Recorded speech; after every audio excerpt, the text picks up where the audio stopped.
del ajuste, páginas 29 a 33 también de Torrado, ¿de acuerdo? Eso para que ustedes después vayan y recurran a la bibliografía que necesiten para complementar la clase de hoy. Bueno, les decía, a modo introductorio, nos toca hablar de la implementación de la industrialización por sustitución de importaciones como sistema de acumulación. Y les pido su primera participación en esta clase, que me ayuden. No. A ver, ¿a qué les suena esto de sustituir importaciones? Desde su sentido común, digamos, qué piensan que es? Alguien que se arriesgue. Por lo que estuve leyendo, que fue como un proceso después de la crisis de 30, que los países europeos no pudieron, tuvo que reaccionar ante esta cuestión y comenzó a producir para el mercado interno productos que antes se traían de afuera. Bien, con esto termina la clase de hoy. No, sí, algo de eso hay, está bien. Lo que sucede desde el concepto más básico, sustituir importaciones, es eso, reemplazar los productos que se adquirían de otros países por una industria nacional. Producir uno mismo esos productos que antes importaba. ¿De acuerdo? Ahora bien, lo que nosotros vamos a hacer durante esta clase es tratar de entender cómo se desarrollan las condiciones y cómo va a intervenir el Estado, cuáles son los mecanismos que el Estado va a utilizar para implementar este sistema, dependiendo del momento histórico en el que nos encontremos. ¿De acuerdo? Como bien decía Victoria, luego de la... A ver, empecemos hablando un poquito antes. Si bien recordarán, la Argentina se había inmiscuido en el mercado internacional como exportador de materias primas, basado en este modelo económico de acumulación agroexportador, e importaba productos manufacturados. Eso lo tenemos claro, ¿de acuerdo? Salvo durante el gobierno radical y con la creación de YPF y una incipiente industrialización del siglo XX, el principio del siglo XX, en general la élite conservadora manejaba este modelo, dueño de los medios de producción, y exportaba su producto primario al mundo e importábamos productos manufacturados. Eso está claro, ¿de acuerdo? Hasta aquí lo que vemos es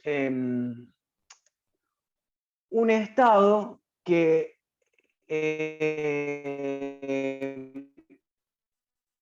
no tiene un direccionamiento, está ahí, se abstiene de intervenir en ciertos sectores de la vida de su población. ¿De acuerdo? Ahora bien, sucede un hecho que va a cambiar el curso de las cosas en el mundo. Este hecho fue lo que se conoció como la caída de la bolsa de Wall Street, el crack del año 29, bueno, tiene varios nombres. La caída de la bolsa de Wall Street genera un efecto a nivel mundial que se traduce, como bien decías, Victoria, en el cerramiento de las economías europeas que eran quienes compraban nuestras materias primas. Esto es lo que en principio pone en crisis el modelo agroexportador. ¿Está claro hasta acá? Bien, más o menos lo que venían viendo hasta ahora. Ahora bien, en nuestro país ocurre otro hecho muy significativo, que fue el derrocamiento del presidente Hipólito Yrigoyen, primer presidente que se puede decir populista de nuestro país. Yrigoyen es derrocado en su segundo gobierno por un general conservador que se llamaba José Félix Uriburu. Representaba a la élite conservadora que quería recuperar los privilegios que había perdido durante el gobierno radical. Este hecho da comienzo a lo que se llamó en nuestra historia argentina como la década infame.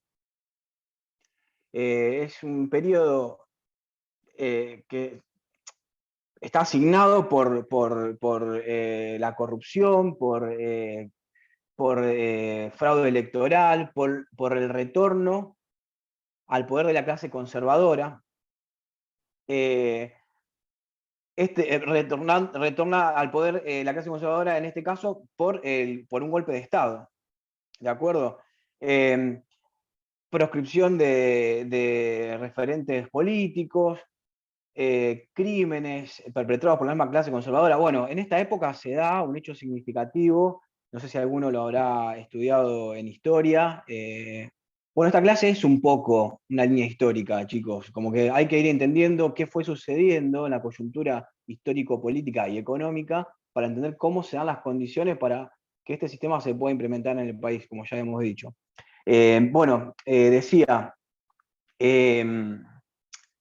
se da en esta época un hecho terrible que fue el asesinato de Bordaberry, un congresal que se interpone dentro del Congreso en una bala que iba dirigida a Lisandro de la Torre, también congresal por Santa Fe, dentro del Congreso, así impunemente. Un comisario retirado, asesino a sueldo, que se mete al Congreso y mata a un senador. Es un poco un hecho que representa de cómo está la cosa, de cómo estaba el caldo, ¿viste? Estaba complicada la historia en ese momento. Bien, con todo este conjunto, de este panorama, empieza la década infame, que se llamó Vuelta del conservadurismo al poder, y otro hecho significativo que marca un poco la época fue lo que se conoció como el Pacto Roca-Runciman. Esto lo vamos a pasar muy por arriba, pero para que un poco se comprenda también el contexto. Había sucedido lo siguiente: este cerramiento de las economías había generado, entre otras cosas, que Inglaterra, uno de los principales compradores de nuestras materias primas, de nuestro ganado, firmó lo que se llamó el Tratado de Ottawa con sus colonias y excolonias. Se compromete a dejar de comprarle a Argentina y comprarle a estos otros países y estas colonias. En ese momento asume la fórmula en el año 32, la fórmula Justo y Julio Argentino Roca hijo, mediante el fraude electoral. Digamos, seguimos con este contexto. Y Justo lo manda a Roca a que realice un acuerdo para que Inglaterra vuelva a comprarnos. ¿Se entiende? Bueno, yo creo que bueno, es vergonzoso. Les invito a que lean la carta que envía Roca a Inglaterra, diciéndole que es un orgullo de la nación pertenecer al gran imperio británico, etc. Una cosa, es una cuestión casi, diríamos, de genuflexión, por decirlo así. Se somete a condiciones de contratación pésimas, muy desventajoso para la Argentina, a costa de mantener los privilegios que esta clase conservadora quería seguir detentando. Bien, bueno, este es el panorama que más o menos, a grandes rasgos, genera la crisis del modelo agroexportador. Economías cerradas, demanda de productos manufacturados que no estaba siendo cubierta por cerramiento de las economías europeas. ¿De acuerdo? ¿Qué sucede? Ante la escasez de estos productos importados manufacturados, muchos comerciantes deciden invertir en pequeños talleres y desarrollar sus productos acá. Además, por otro lado, algunas empresas norteamericanas se empiezan a instalar en nuestro país para evitar el pago de los altos impuestos aduaneros. La clase terrateniente se asocia con estas empresas americanas y se da un fenómeno particular. Por un lado, unas pocas modernas empresas de capital extranjero asociadas con capital local que conviven con un montón de otras pequeñas empresas que tienen escasa tecnología, pero, fundamental, demandan muchísima mano de obra.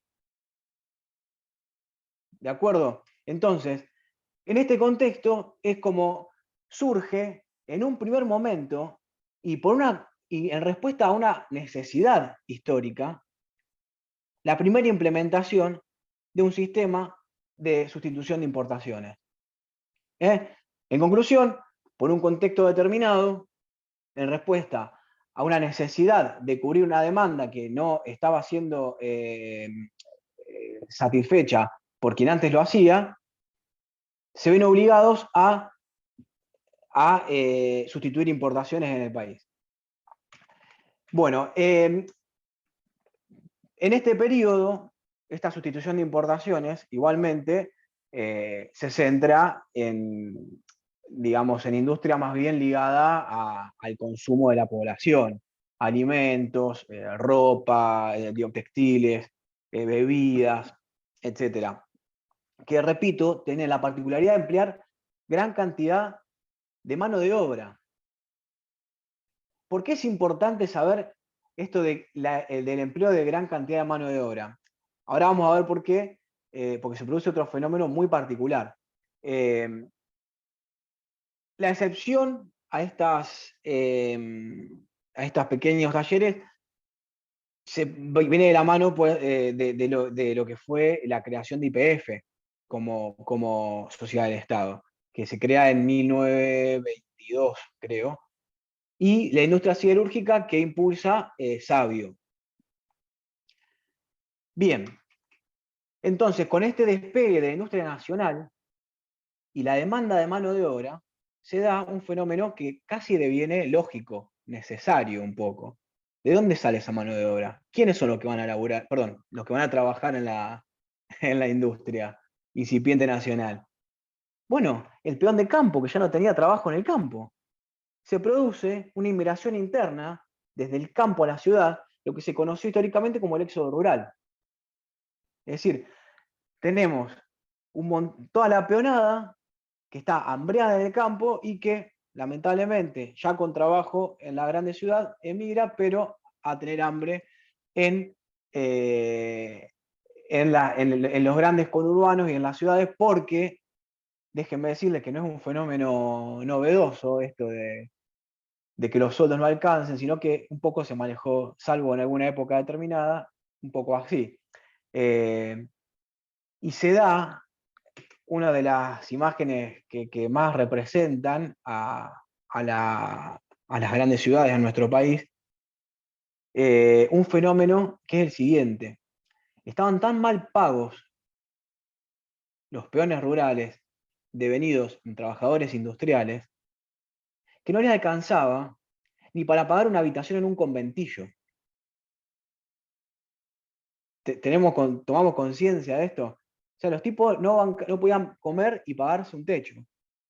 ¿Cómo solucionan esto? Bueno, se empiezan a asentar precariamente en los márgenes de la ciudad, en los conurbanos, lo que da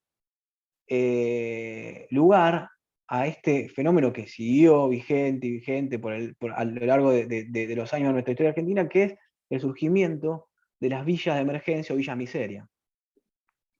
Aquí es donde nacen las villas miseria, producto de la falta de recursos del desprotegido obrero, ahora, del peón de campo ahora devenido en obrero industrial.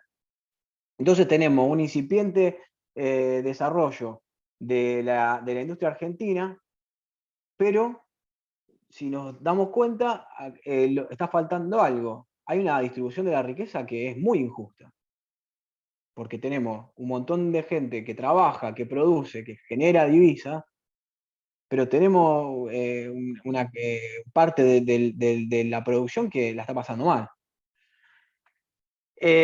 Bueno, pero ¿qué pasa? Recordemos que nuestra clase obrera inmigrante, hubo una inmigración en ese momento, en esa época en nuestro país, traía las ideas comunistas y anarquistas en su historia y los trabajadores obreros se empiezan a organizar. Empieza a haber un algo, un ruido ahí, un fantasma del comunismo, por decirlo así, que era el gran miedo de la clase conservadora. Siempre la clase conservadora le tuvo miedo al comunismo, porque básicamente la revolución, de darse la revolución comunista, en principio lo que se desconoce es la propiedad privada. ¿Por qué? Porque pasa a ser del Estado, que posteriormente, bueno, ya estudiamos cuál es el proceso según Marx de la revolución del comunismo. Pero la propiedad privada deja de ser propiedad privada y pasa a ser propiedad de todos. Entonces es el gran fantasma que la clase conservadora siempre quiso tener lejos. Bueno, si bien se toma algunas medidas para apaciguar esta incomodidad obrera, la verdad es que para fines de la década del 30, principios de los 40, ya la situación es insostenible. En este momento gobierna quien fue vicepresidente, ahora presidente, Ramón Castillo, ultraconservador, ultraconservador. Y sucede un hecho fundamental que va a generar también las condiciones para que se implemente posteriormente un nuevo sistema de sustitución de importaciones. Ya notamos, el anterior ahora vamos con este. ¿Qué sucede en el año 39? Hecho fundamental. ¿A alguien se le ocurre? De a uno.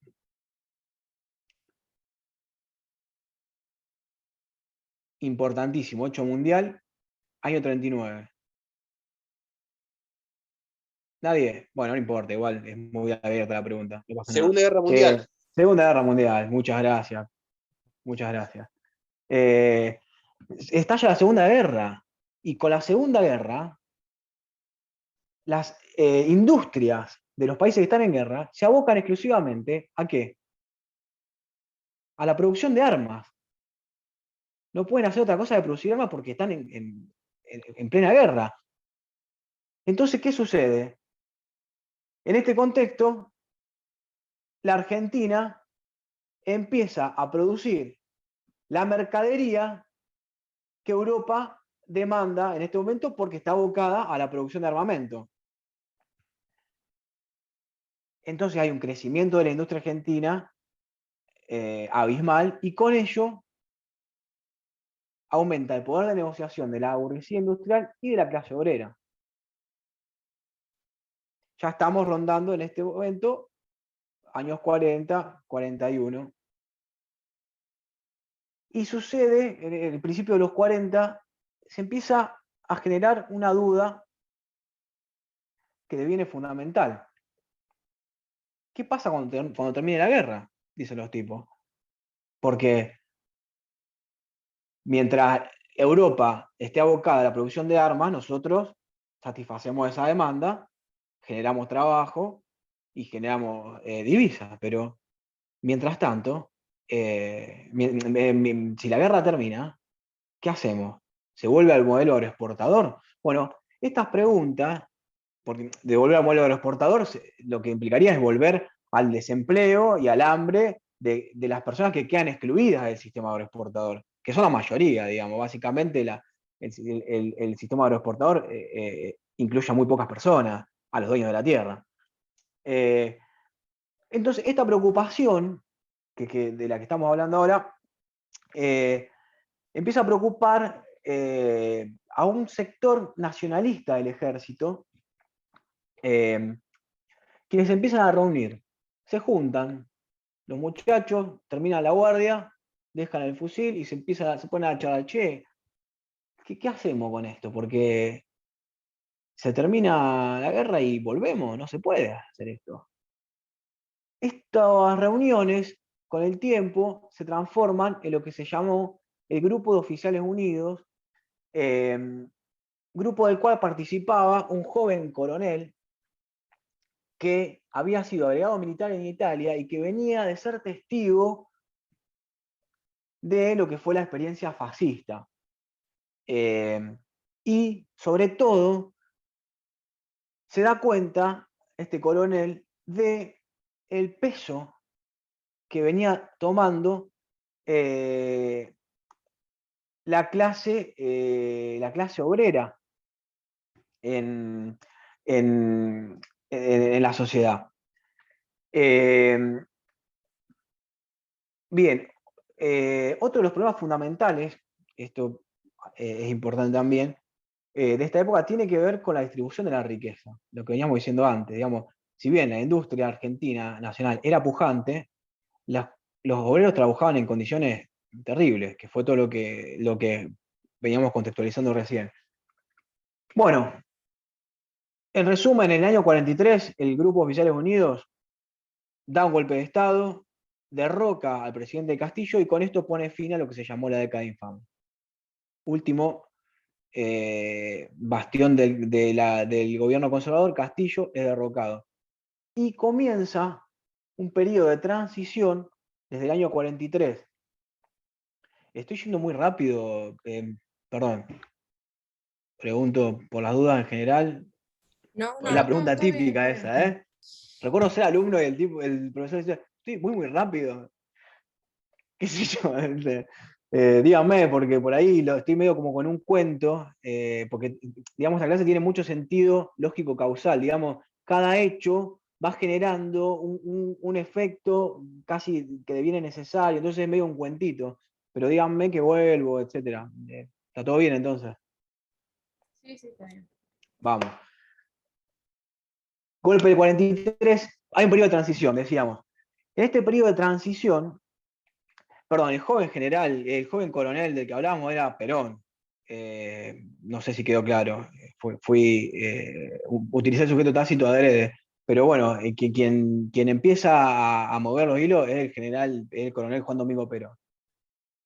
En esta época, en el 43, se da el golpe, asume Pedro Ramírez la presidencia, luego va a estar el coronel, va a estar Farrell en la presidencia que sigue. Perón se encarga del Ministerio de Guerra y se crea en este periodo de transición una de las instituciones más importantes, que es lo que le va a dar a Perón luego la posibilidad de ser presidente, entre otros factores, le va a dar la posibilidad de ser presidente, que es la cartera de la Secretaría de Trabajo y Previsión. Perón es secretario de Trabajo y Previsión y empieza a, a hacer lo que se había dado cuenta, a atender las necesidades de la clase obrera. Entonces, mediante la Secretaría de Trabajo, se logran muchísimas conquistas para la clase obrera. Anoten, salario mínimo, indemnización por despido, aguinaldo, limitación de la jornada de trabajo. Chicos, pensemos esto. Hoy las 8 horas de trabajo son una conquista muy importante, pero que era impensada en ese momento. Había que ir a trabajar todos los días. Sanción del Estatuto del Peón Rural, fundamental. Uno de los trabajadores más desprotegidos en la historia, el peón rural, se sanciona el Estatuto del Peón Rural. Se legisla en materia de arrendamiento rural también. Se crea la flota mercante de bandera nacional y una actitud que toma Argentina frente al resto del mundo es la neutralidad frente a la guerra. ¿De acuerdo? Digamos, para hablarlo un poco más tranquilamente, de lo que Perón se da cuenta es que las necesidades de la clase obrera deben ser atendidas porque para evitar un estallido en principio, y segundo, porque estas políticas iban a promover la justicia social, y que este proceso, se da cuenta Perón o piensa, que el proceso de industrialización incipiente y ya un poco afirmado que estaba atravesando el país producto de esta necesidad europea, era la oportunidad para superar esta dependencia. Porque, digamos, nosotros estábamos justamente con esto, digamos, estaba bien, pero mientras tanto se mantuvieran las condiciones que venimos describiendo hasta ahora. Pero era necesario dejar de depender de las economías extranjeras que condicionaron a la Argentina durante décadas. Bueno, de esto se da cuenta Perón, como decía, una nación socialmente justa, económicamente libre y políticamente soberana. Eso era una frase que decía Perón. Bueno, luego de una serie de sucesos, no sé si son pertinentes para la clase, pero más o menos se conocerán, obligan a renunciar a Perón a todos sus cargos, lo meten preso en la isla Martín García, la famosa llegada de los obreros a la Plaza de Mayo, la famosa foto con los muchachos metidos con las patas en la fuente, toda la imagen que la blanca ciudad de Buenos Aires no se podía imaginar. El 17 de octubre del 45 se piden que liberen a su líder, los obreros, y Perón le habla a la Plaza de Mayo, minada de la clase obrera, y ahí es donde simbólicamente se da lo que se conoce como el inicio del peronismo, y ahí se festeja el Día de la Lealtad Peronista. Bueno,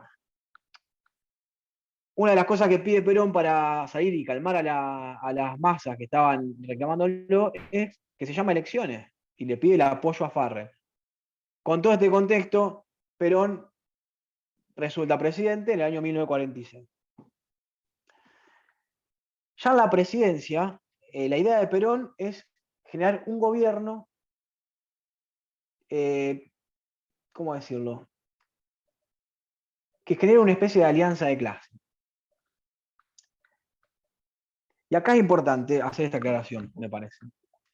Hasta ese momento tenemos planteo de dos tipos de Estado. Un Estado liberal o abstencionista, gendarme también se conoce, que es un Estado que se limita al reconocimiento de los derechos de sus civiles, pero que se abstiene de intervenir en el desarrollo de la vida cotidiana, digamos. Es decir, es un Estado que, como se decía, dejar hacer, dejar pasar. No interviene salvo para garantizar ciertas y determinadas funciones. El otro Estado que se planteaba era un Estado socialista, un Estado que monopoliza todas las actividades de la sociedad en pos digamos, de la igualdad total del acceso a determinadas cuestiones. La particularidad del peronismo es que entiende esto que acabamos de decir. El Estado debe intervenir entre lo que en ese momento eran los dos factores fundamentales del sistema capitalista, que era el capital y el obrero. En ese momento era ese análisis, digamos, el que se hacía. Eh, y generar un acuerdo entre las dos partes. Este acuerdo debía estar garantizado por el poder del Estado. Y acá es donde nos damos cuenta cómo se genera un Estado intervencionista, pero dentro de un sistema capitalista. Por eso es que en esa época estaba de moda la frase que decía ni yanquis, por el Estado liberal estadounidense, ni yanquis ni marxistas, coma, peronistas. Porque el peronismo se estudia como la tercera posición, es decir, un Estado que interviene para redistribuir la riqueza, generar consumo interno y que ese consumo interno eh, haga progresar a la industria nacional. ¿Se entiende? ¿A qué le suena esto que ya hemos estudiado al principio de, de la materia, más o menos? ¿No le suena parecido a Keynes? Esto de inyectar dinero en las clases para el consumo. Bueno, esto es el estado de bienestar que en nuestro país se vio reflejado mediante el gobierno justicialista. ¿De acuerdo? Entonces, tenemos un Estado que ya no solo reconoce, ustedes habrán estudiado historia en primer año, historia constitucional, un poco, bueno, derecho constitucional también. ¿Recuerdan el surgimiento de los diferentes derechos a lo largo de la historia? Entonces tenemos en un principio el reconocimiento del Estado de los derechos civiles y políticos. Ya no estaremos frente a un Estado que solo reconoce los derechos de su población, sino que además debe ser él mismo el que se encargue de generar las condiciones para que estos derechos puedan ser ejercidos. En la época en la que surge, con el estado de bienestar, surge lo que se conoce como los derechos económicos, culturales y sociales. Digo, para hacer un parangón directamente jurídico, para que se ubiquen un poco de lo que estamos hablando. Bueno, lo que decíamos, en este periodo hay grandes conquistas obreras, se consolida el capital industrial por sobre la producción primaria, el capital industrial argentino. Y surge, acá sí, la clase media, la clase obrera deviene en clase media, porque es una clase que ahora empieza a consumir. Durante este periodo se da un fenómeno que no se había dado hasta ahora, que era la movilidad ascendente. Chicos, durante este periodo la gente tenía esperanzas, por decirlo así, del famoso progreso que tanto se habla. Era muy difícil, casi imposible, salir de la clase social en donde habías nacido hasta este momento.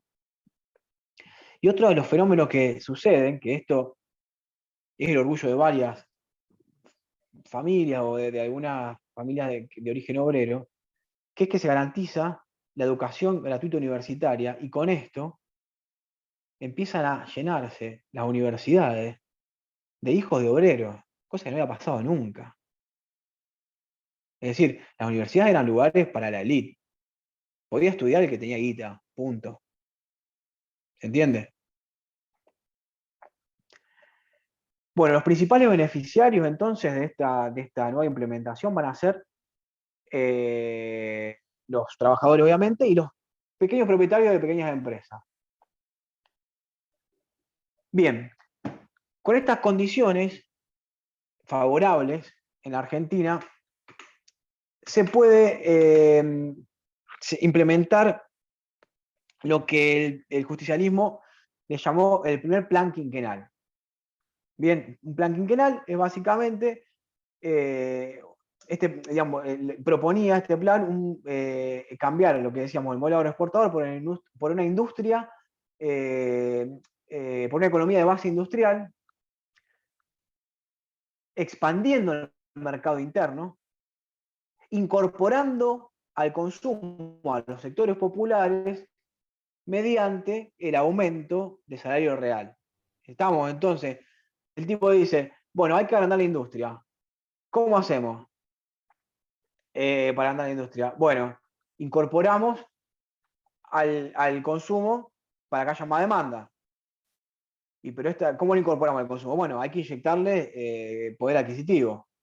¿De acuerdo? Ahora, esto genera una redistribución de la riqueza que va a empezar a circular de otra manera. Porque el obrero o el clase media ahora tiene un excedente de ingreso y va a poder, por ejemplo, comprarse un producto que tiene que ver ya no con el consumo esencial, sino por ahí algo que tiene que ver con un consumo de ocio. Entonces, se empiezan a generar otras demandas. Y ahí es como empieza a progresar la industria nacional, según esta perspectiva, ¿no? Bueno, tips. El plan quinquenal es un proyecto que, dijimos, se desarrolla a 5 años vista, es decir, un proyecto que era para hacer en 5 años. Fue un plan que se realizó para promoción y desarrollo de la industria metálica y mecánica liviana. El objetivo, lo que hicimos era dotar al mercado interno de productos de valor agregado y que además esta rama de la producción permitió el desarrollo de empresas que empleaban a mucha cantidad de trabajadores. ¿De acuerdo? Lo que ya decíamos, mucha utilización de mano de obra. Ahora bien, la pregunta es, bueno, ¿hay que darle plata a las clases medias y a la clase obrera para que consuma? ¿De dónde la sacamos? Porque esa plata de algún lado tiene que salir. ¿Cuál es el mecanismo que implementa el justicialismo para conseguir las divisas necesarias para implementar este sistema de sustitución de importaciones en el primer plan quinquenal? Bueno, crea el Instituto Argentino de Promoción del Intercambio, el IAPI. ¿De qué iba el IAPI? ¿De qué se encargaba? Bueno, básicamente era un intermediario entre la oferta y la demanda local con la oferta y la demanda internacional. Entonces, se encargaba de comprar los cereales, carnes y derivados a los productores y era el IAPI quien, en nombre del Estado, los exportaba. Y cumplía también funciones financieras, incluso funciones financieras del sector privado para adquisición de bienes de capital. ¿Se entiende? Entonces, ¿qué pasa? al funcionar como intermediario entre la oferta y la demanda, debía lograr generar un excedente, el mejor precio posible, y con ese excedente lograba funciones, lo que se llaman funciones de financiación, inyección para el aumento del salario real, subsidios, un montón de medidas que propendían al desarrollo de este circuito del que venimos hablando. Consumo interno, aumento de la industria, y así se iba generando la circulación de la riqueza. Bien, ¿cómo estamos? Bien, ¿no? Bárbaro. Otro de los fenómenos que se producen durante este periodo es la nacionalización del Banco Central, de los servicios de telefónicos y telegráficos, de los servicios de gas, servicios de luz, ferrocarriles, puertos, y se empiezan a gestar obras públicas que ahora iban a estar destinadas a proveer de energía a la industria, que ya no se encarga solamente de envasar bebidas, de producción de alimentos, de producciones textiles, sino que ahora tenemos una industria que construye aviones, construye autos, construye locomotoras. Ya tenemos una industria un poco mayor. Bien, pero ¿qué pasa? Empieza la famosa palabra, se da una crisis. ¿Cuál es la crisis? Que se produce a partir del año 49. Bien, a partir del año 49 comienza una fase de estancamiento económico. Es decir, dejamos de crecer económicamente. Se da un fenómeno de inflación particular, que ahora lo vamos a describir, y una disminución del ingreso de divisas. Esta crisis se debe en gran parte a Estados Unidos. No es por una cuestión de expiación de culpas, pero sí. Estados Unidos, en ese momento, implementa lo que se llamó el Plan Marshall. ¿De qué constaba el Plan Marshall? Bueno, el Plan Marshall declaraba que colaborar con la reconstrucción de Europa posguerra, que había quedado devastada. Pero la verdad es que si nos contextualizamos históricamente, estamos en plena Guerra Fría y la disputa entre el comunismo y el capitalismo más puro que se da post-Segunda Guerra Mundial. Entonces Estados Unidos lo que quería hacer era evitar el avance del comunismo. Por eso lo que hace el Estado estadounidense es comprar alimentos a su propio país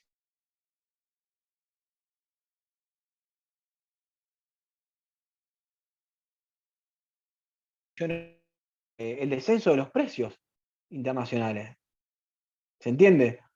Entonces, con la caída de los precios internacionales, se pone en crisis el sistema que veníamos implementando en la Argentina, porque la exportación, ahora monopolizada por el IAPI, deja de tener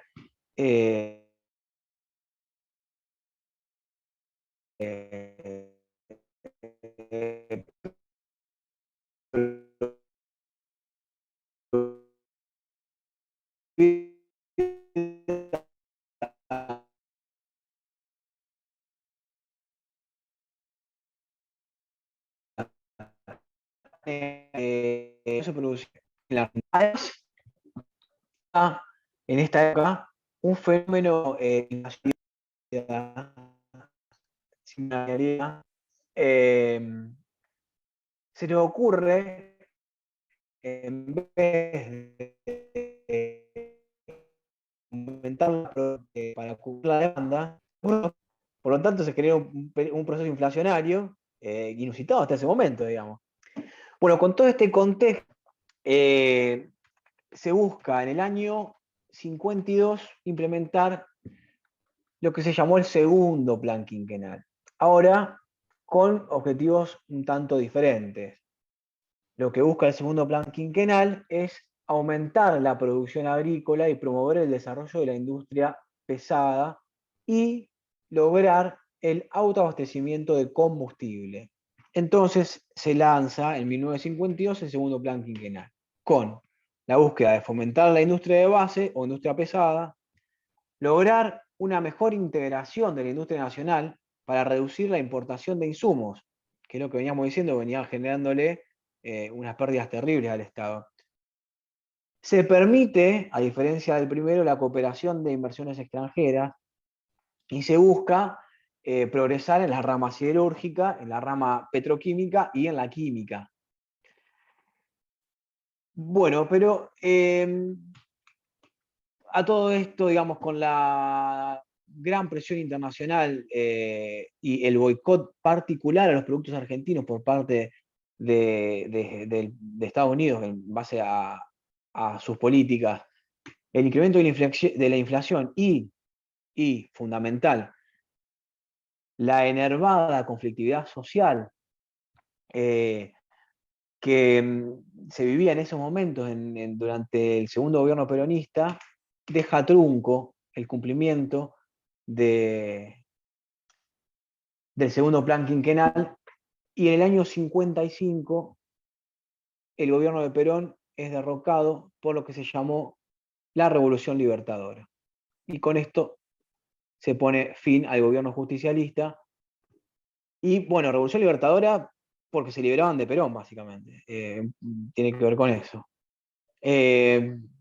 Bueno, y esto es más o menos el panorama de cómo se llevó a cabo en sus diferentes momentos la sustitución de importaciones previo y durante el justicialismo.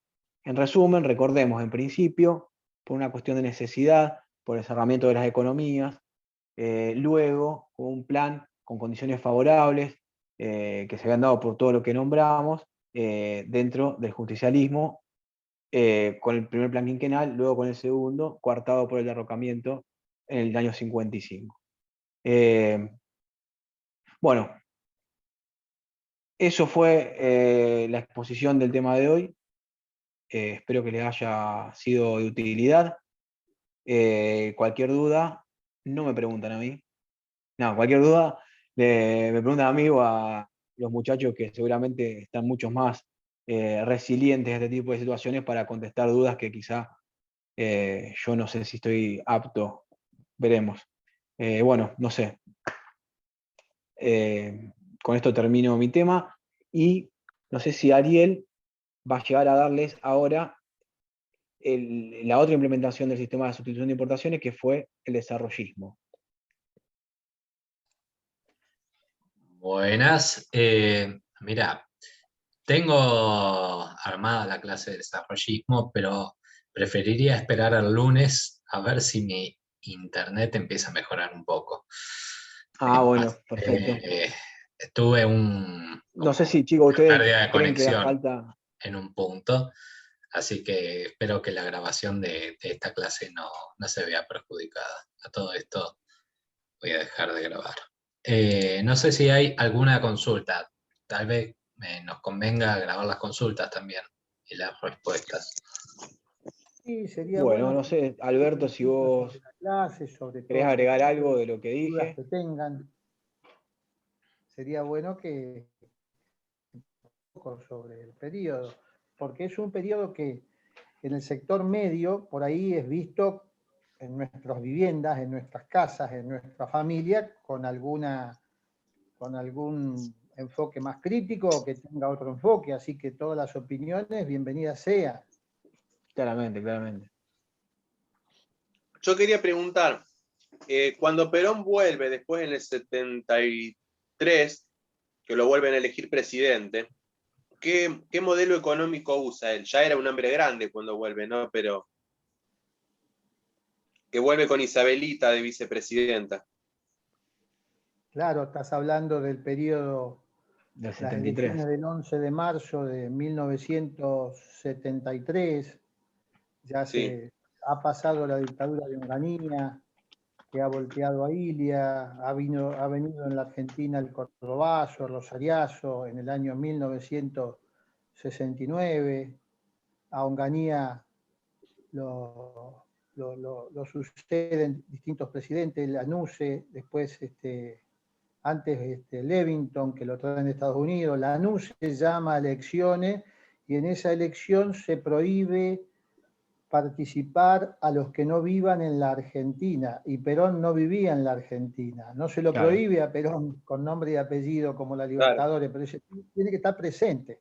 Entonces se presenta una fórmula Cámpora-Solano Lima que gana las elecciones. Solano Lima era un conservador y hace una alianza junto con el peronismo. Llegado Cámpora al gobierno, es que con la intencionalidad de que no hubiese la proscripción oculta esa, es que se vuelven a hacer las elecciones, porque Cámpora renuncia, se hacen las elecciones, Perón ya estaba en el país, y entonces Cámpora, cuando salía así, con la B de la victoria, algunos que lo criticaban le decían ni 2 meses, porque ni 2 meses duró, porque asumió. 49 días creo que estuvo Campo. ¿Eh? Creo que 49 días estuvo. 49 días, por eso le aparecía así. Y bueno, Perón e Isabel efectivamente ganan las elecciones. Hubo una negociación con la posibilidad de que sea Perón-Balbín, finalmente quedó Isabel. Y el proyecto también era un proyecto de alianza de clases, como explicó Guillermo, un proyecto de armonización de clases. Por eso es que de alguna manera tuvo el enfrentamiento de los sectores de izquierda que decían, viene para tratar de quitarnos la bandera o de alguna manera de tratar de conciliar lo inconciliable, porque si nosotros luchamos como izquierda por el socialismo y él viene a tratar de decir que hay una posibilidad de alianza entre obreros y burgueses, y nosotros estamos diciendo que hay que luchar por un cambio de sistema. La cuestión es que los ubicó a la izquierda fuera de lo que sería el proyecto popular que explicó Guillermo, ¿no? Y yo en mi propia vivienda, por ejemplo, en mi propia casa, al día de hoy discuto con mi madre porque ella es profundamente antiperonista. Es radical, de familia radical, y como habíamos estudiado en el método, cuando enfoca lo que fue el peronismo, ¿de qué se acuerda? Que cuando murió Evita le obligaron a poner el luto, si no lo echaban del trabajo, o tenía problemas en el trabajo, o que se tenía que afiliar.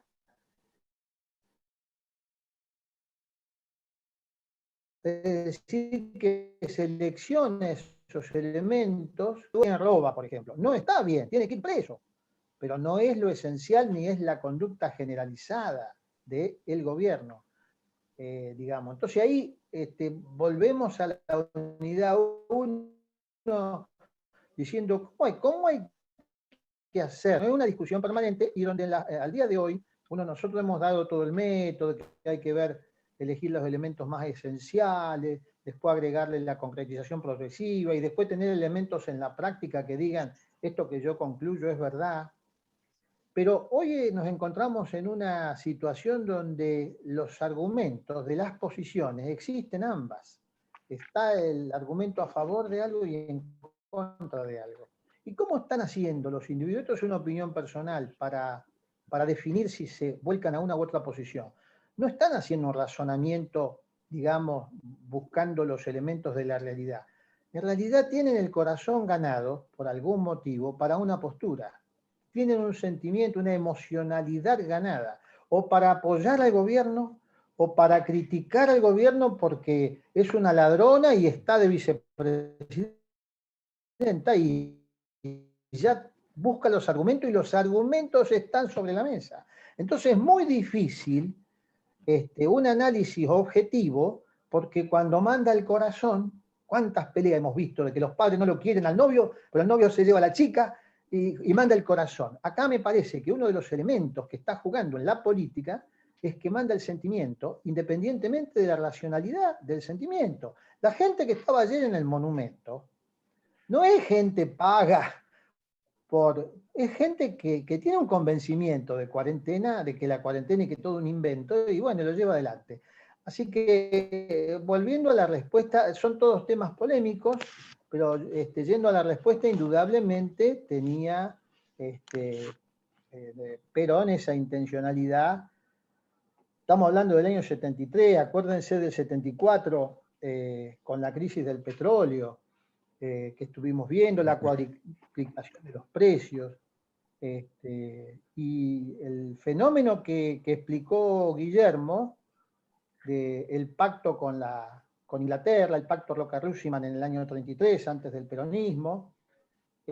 ¿Por qué lo hace la Argentina? Y porque ahí el problema es que había un problema de demanda. Acuérdense que la crisis del 29, y estamos en el 33, donde está plenamente vigente la crisis, lo que generaba era que no había compradores, que no había gente que comprara. Entonces, conseguir que te compren era un valor superior a tener el producto para imponer el precio. Ahí lo que había que conseguir es que te compren. Entonces está la famosa frase del embajador argentino, del vicepresidente, diciendo, ¿por qué decía Inglaterra? Le voy a comprar a mis colonias, voy a comprar y voy a gastar la plata en mis colonias, no voy a gastar la plata en cualquier lugar. Entonces, ¿qué dice el vicepresidente negociador? Dice, la Argentina es la mejor joya, joya de la corona británica, como diciendo, nosotros estamos adentro, no le importaba la independencia, las banderas que explicó Guillermo, de justa, libre y soberana, le importaba que le compren.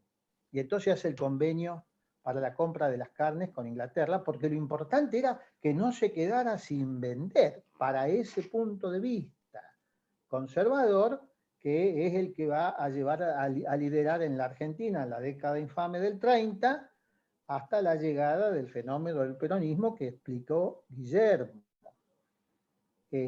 Así que, cuando usted dice, ¿por qué hizo eso la Argentina? Y porque estábamos, porque estábamos con los conservadores, lo habían echado a Irigoyen, le habían dado un golpe de Estado a Irigoyen en 1930, acababa de estar la crisis del 29, que se va a extender en el tiempo, y volviendo a la pregunta de María Victoria, justamente Estados Unidos iba a hacer el New Deal, es decir, tratar de generar un nuevo trato, generar una nueva sociedad, y le va a ganar las elecciones como demócrata, le va a ganar las elecciones al republicano, y va a comenzar esa política que va con el enfoque keynesiano, de generar demanda, de defensa de la producción nacional, de lograr que haya dinero en el bolsillo de la gente, de trabajar con subsidios, de tener déficit estatal, etc., va a generar un cambio que, con respecto a la cultura que estaba vigente, era inaceptable que se ande gastando de esa manera. Pero sin embargo, sacó adelante a Estados Unidos y posteriormente fue ganando su lugar como primera potencia mundial. La guerra lo salva, porque la guerra genera una producción no solamente de armas, todo lo que se destruye es importantísimo para el capitalismo destruir, porque lo que se destruye en algún momento hay que venderlo de nuevo.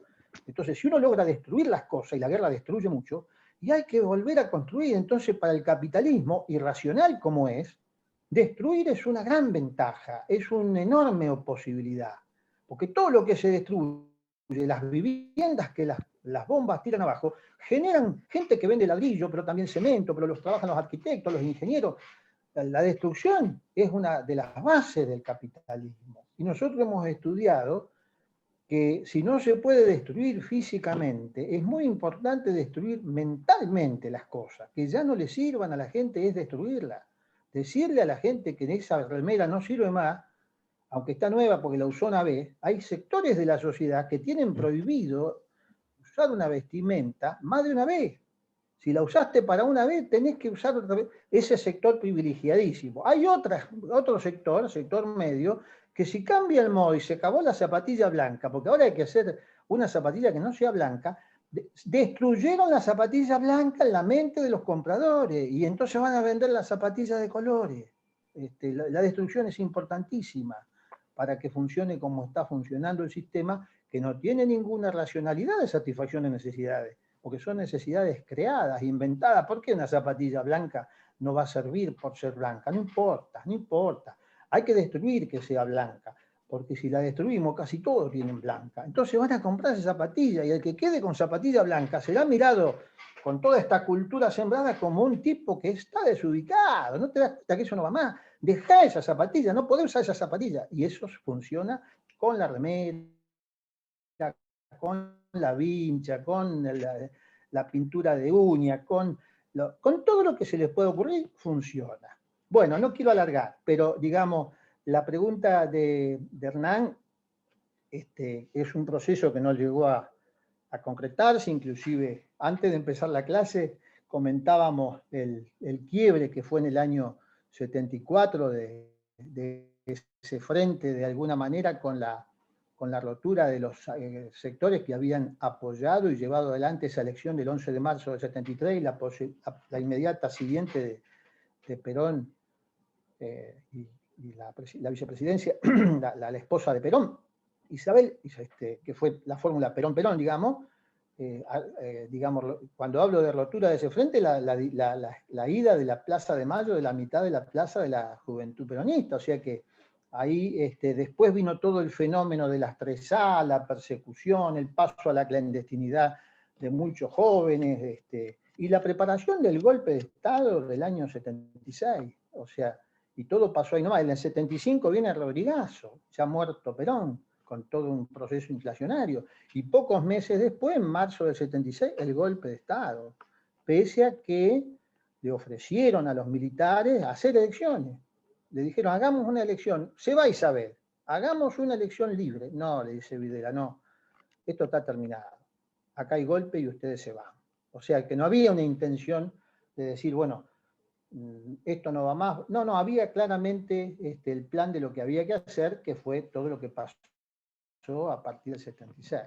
Así que, pero bueno, no me quiero extender, no sé si le respondí, pero el plan fue abortado en el 76 y la constitucionalidad, el golpe de Estado, terminó con un proceso que por supuesto tenía una serie de inconvenientes y de lucha interna que ya se había desencadenado y de violencia estatal con la generación del grupo de las 3A, que ya en época constitucional, gobernando el peronismo, se había desarrollado con la participación de López Rega dentro del ministerio del propio gobierno peronista, ¿no es cierto? Y también ítalo-argentino Luder, en los 40 días que fue presidente provisional, había sacado unos decretos de exterminio, así como incitando a la violencia.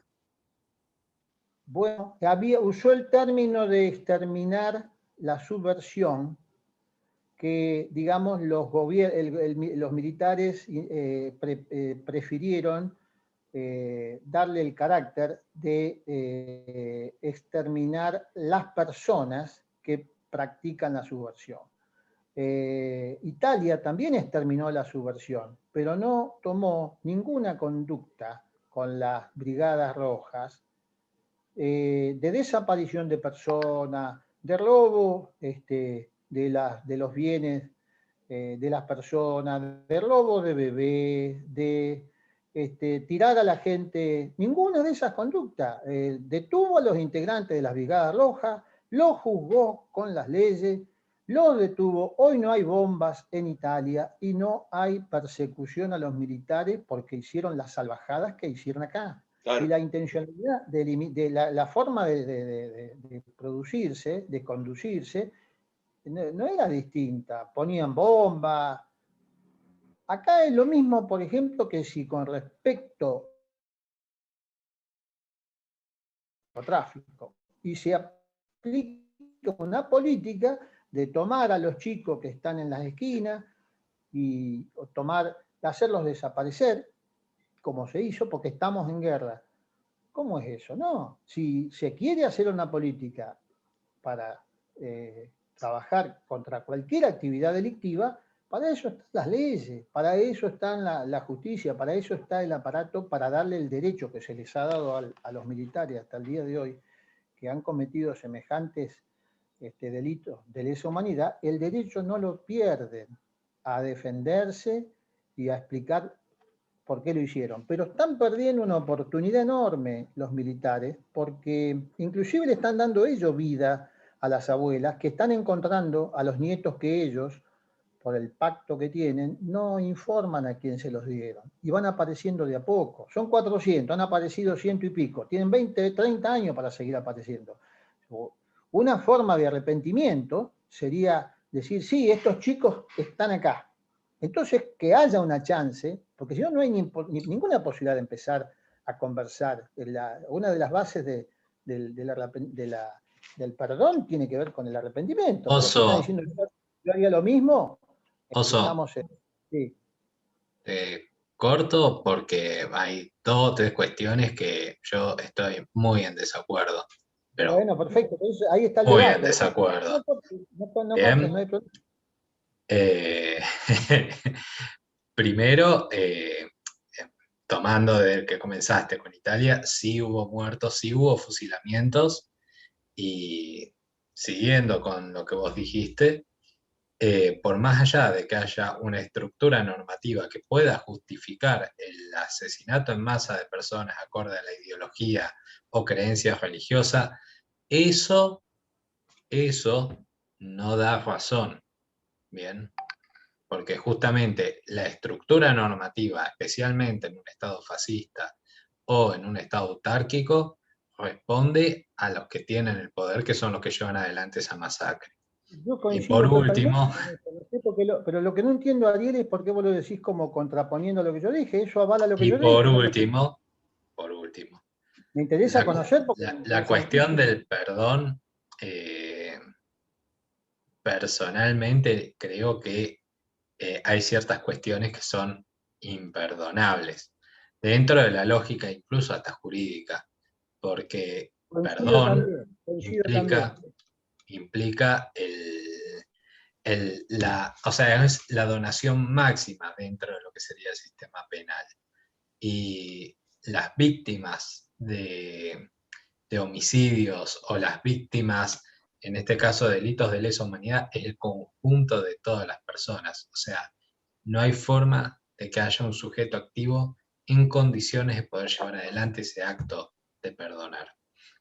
Coincido, Ariel, lo que yo te estoy diciendo respecto al perdón, que el perdón lo están pidiendo gente que no cumple los requisitos para empezar a pedirlo. Yo no estoy dispuesto a conceder el perdón, pero cuando vos argumentás que te perdonen, lo menos que tenés que hacer es completar el pedido de decir, por ejemplo, dónde están los chicos que te robaste. Después vemos, yo no los perdono igual, ponele, suscribo con vos eso, si vos te dejas eso tranquilo, lo suscribo, pero no podés pedir perdón si vos decís, yo lo escondo, pero por un pacto de caballero lo cedí, los quité de la madre, después maté a la madre, y no voy a decir, porque yo tengo un pacto con mis compañeros, y así lo hicimos, los militares, y no voy a decir, no vas a decir y pedís perdón. O sea, no se puede empezar a conversar porque no hay sinceridad en el pedido, independientemente que no se conceda. Pero no, lamento que no lo hayas entendido así. Yo no es que esté promoviendo ningún perdón. Estoy tratando de explicar la falsedad del pedido de Puede perdón. ser por mi mala conexión que me haya perdido alguna parte de tu argumento. No, me parece pareció. bárbaro los 40 años que nos separan, hace tener más a mano la discusión que la interpretación, pero las dos es perfectamente válido pensar distinto a lo que yo estoy diciendo. Yo te estoy Además, explicando por qué lo planteo como lo estoy planteando. además también había casos como mi abuelo que no fue caso. Y sin embargo a mi abuelo fueron, lo mataron, se quedaron con la empresa, se quedaron con los bienes. ¿Y cómo justifican eso? ¿Guerra contra quién? Si mi abuelo era un hombre que no estaba metido en nada. No tienen forma, porque ahí también, Hernán, Eso es delincuente. suponete que ellos digan, estábamos en guerra, y el abuelo no participaba, pero el abuelo hacía aportes a tal grupo. Suponete, que no ha sido así, pero suponete.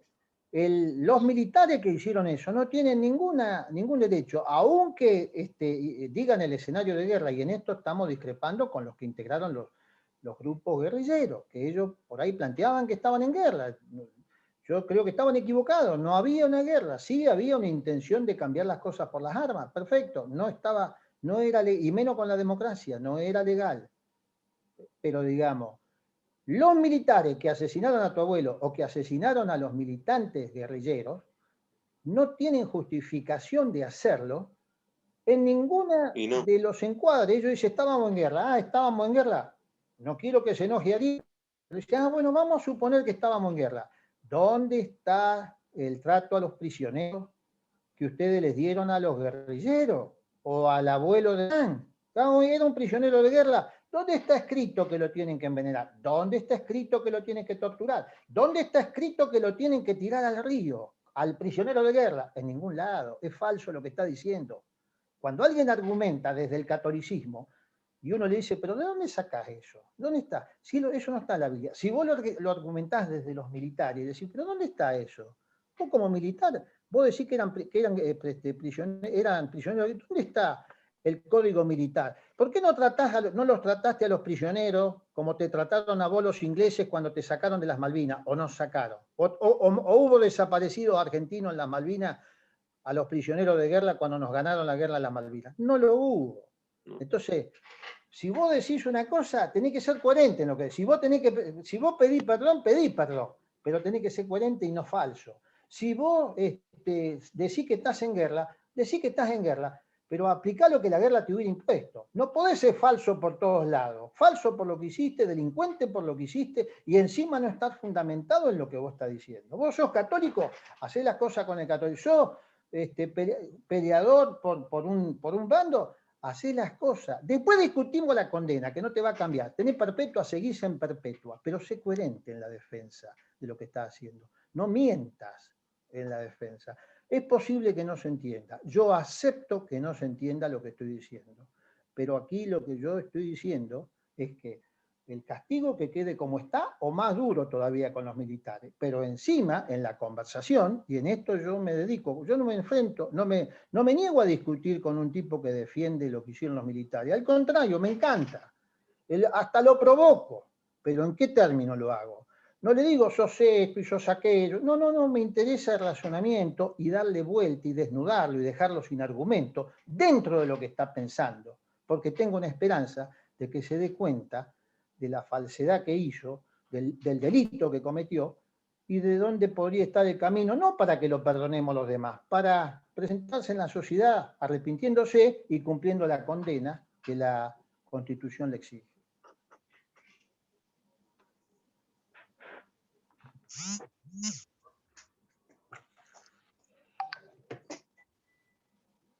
Bueno, pero está abierto el debate, esto es una opinión nada más.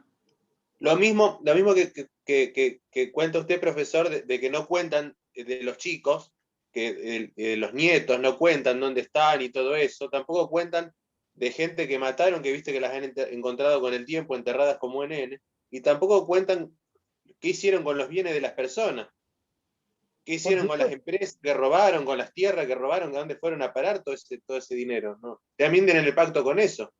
Por supuesto, y por supuesto.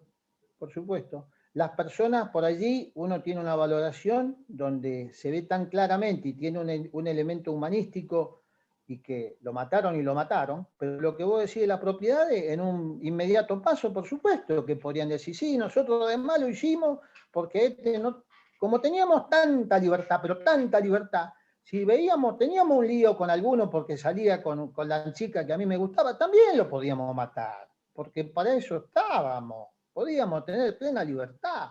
Y decíamos que eran lo que quisiéramos, total, no, nadie nos iba a cuestionar. Y si nos gustaba la propiedad de esto, también lo podíamos hacer. Bueno, eso es lo que realmente permite... Te voy a contar una anécdota de aquella época que me contaba mi mamá, que una vez mi abuelo, esto 2 o 3 años antes de morir mi abuelo, llegó descompuesto a la casa.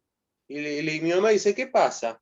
Dice, vos no sabés lo que pasó. ¿Qué pasó? Dice, los militares, dice, mataron a un ingeniero amigo mío, dice, que tenía una empresa, y lo mataron a él, a la esposa y a los 3 hijos, y los mataron adentro del auto, y le llenaron de panfletos de que eran subversivos. Y dice, si no era subversivo, dice, era amigo mío, dijo, estudiamos juntos en la facultad, él puso su empresa, yo puse la mía.